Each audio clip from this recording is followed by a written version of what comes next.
Buenos días a todos. Agradecido a la doctora Mercedes Zabaleta por esta amable invitación para compartir con ustedes este aniversario del Instituto de Inmunología Dr. Nicolás Bianco.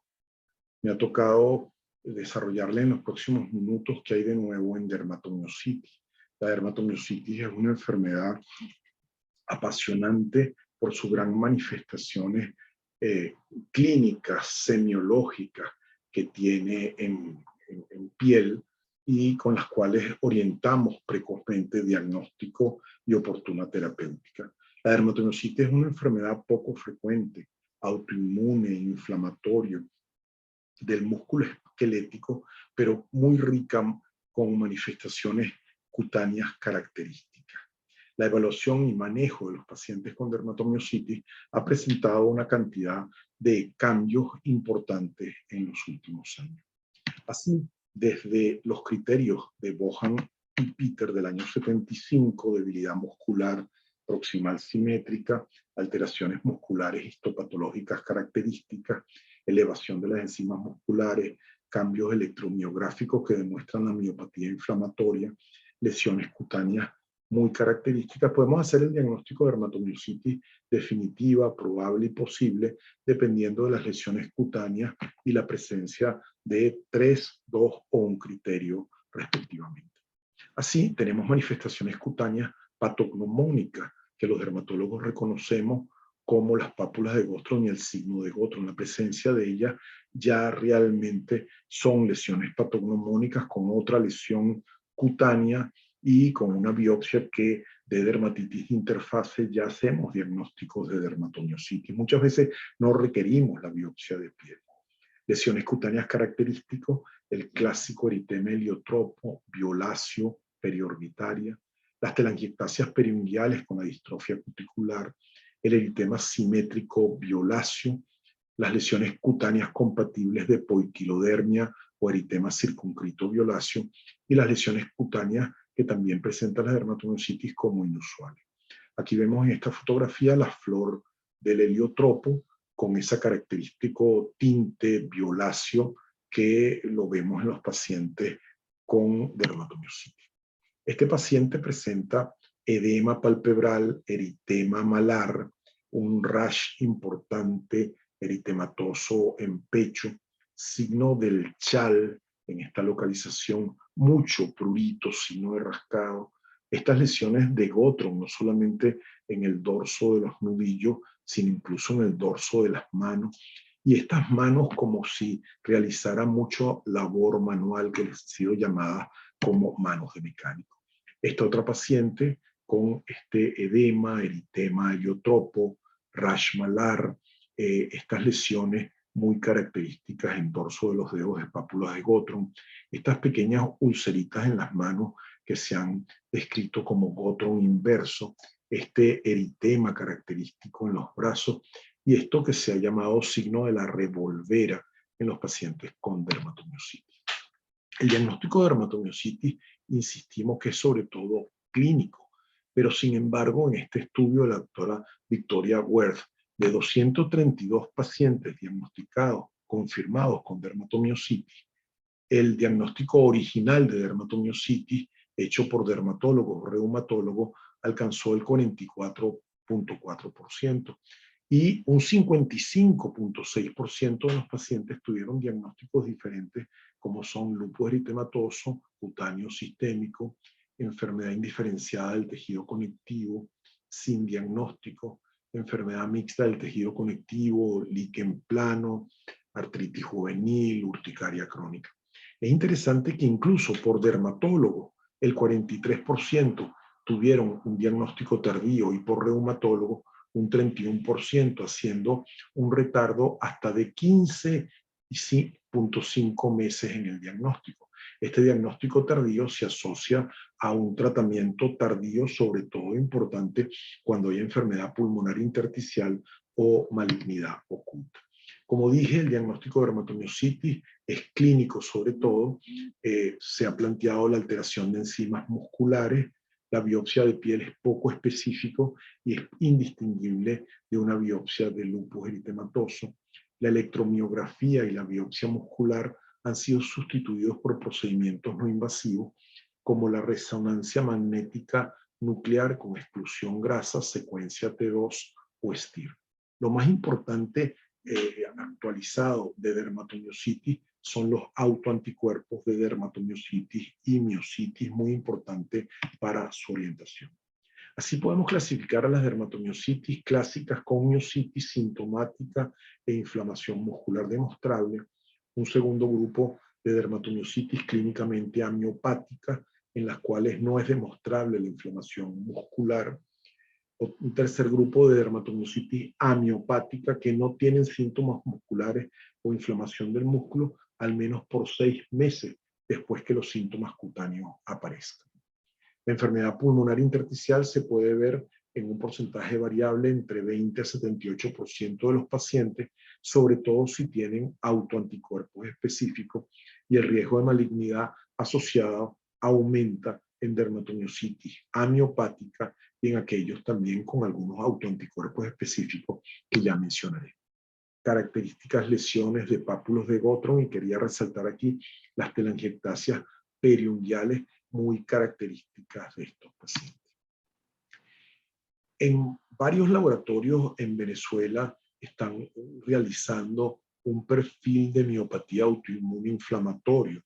Esta es la forma como lo reportan, en la cual aparecen una cantidad de autoanticuerpos que son muy importantes para el estudio de estos pacientes hacia enfermedad pulmonar intersticial o hacia carcinomas asociados. Así tenemos el anti-JO1, que se asocia a síndrome antisintetasa y enfermedad pulmonar intersticial, el anti-MDA5, que es el Melanoma Differentiation Associated Protein, que se asocia a enfermedad pulmonar intersticial y a úlceras cutáneas y Gottron inverso, el anti-TIF1 gamma, que se ve hasta un 80% asociado a cáncer en adultos, el anti-MI2, que se ve asociado a dermatomiositis clásica con buen pronóstico, el anti-SAE1/2, que se ve hasta en un 20 y tanto por ciento asociado a cáncer, sobre todo en hombres, el anti-XNP2/MJ, que se ve asociado a calcinosis y a carcinomas en varones.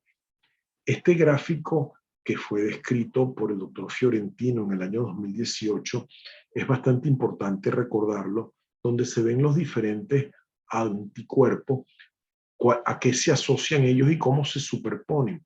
Por ejemplo, para malignidad se superponen los anticuerpos anti-SAE1/2, el anti-TIF1 gamma y el anti-XNP2. O sea que ellos tres tienen alta posibilidad de malignidad. Así, la enfermedad pulmonar intersticial se asocia sobre todo el anti-JO y el anti-MDA5. Carcinosis se ve más en los pacientes que tienen anti-MDA5 y anti-XNP2.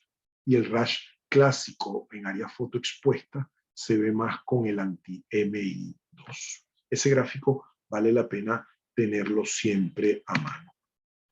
Las manos de mecánico o pies de mecánico es un marcador clínico del síndrome antisintetasa y a la presencia de anti-JO1, que puede ser visto también en lupus eritematoso, esclerodermia, enfermedad mixta del tejido conectivo, y también hay síndrome antisintetasa asociado a droga. Estos pacientes se asocian frecuentemente a enfermedad pulmonar intersticial, hasta un 78% de los pacientes que presentan el anti-JO1 o el anti-MDA5 positivo. Ellos tienen valor predictivo.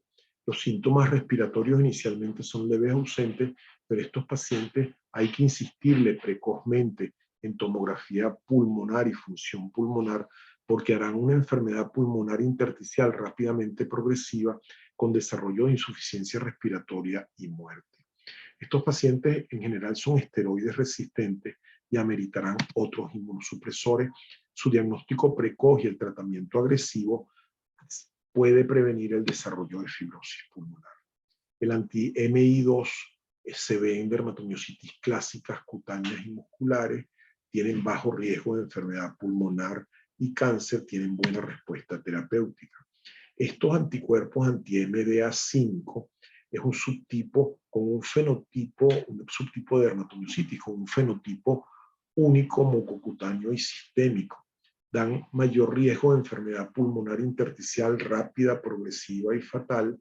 Se asocian a manos de mecánicos y sobre todo a cambios acrales ulcerativos producidos por vasculopatía oclusiva, en lo cual se pone de manifiesto con gotron ulcerado, necrosis digital acral y gotron inverso, que son pápulas y úlceras en las palmas del muy doloroso.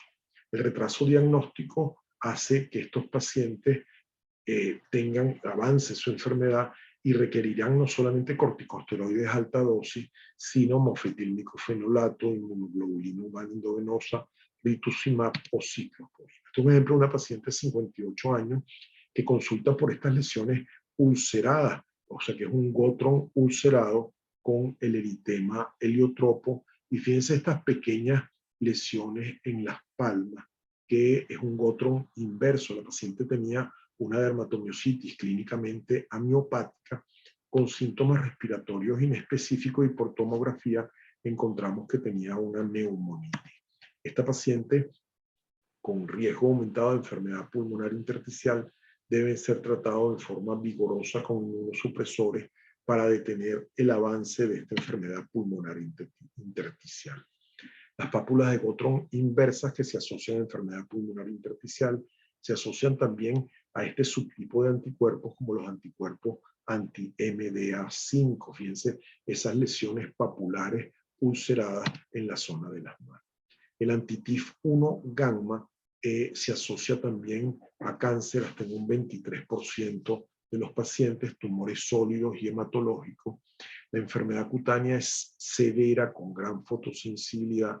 Usualmente estos pacientes tienen poco toque muscular, son hipomiopáticos y las lesiones cutáneas son muy características, con lesiones psoriasiformes, hiperkeratosis palmares y unas placas ovoides en el paladar duro que han sido incluso descritas como patognomónicos. Esta es una foto de la literatura donde se ven estas parches ovoides, estas placas ovoides en paladar asociado a el anti-TIF gamma.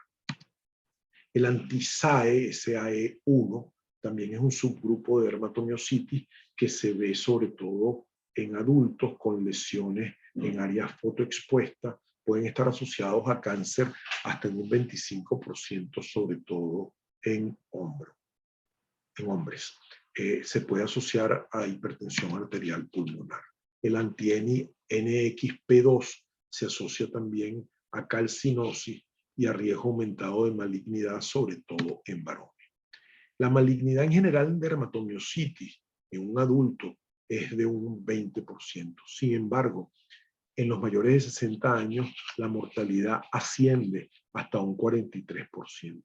Estos pacientes deben hacerse seguimiento una vez hecho el diagnóstico de dermatomiositis hasta por 5 años.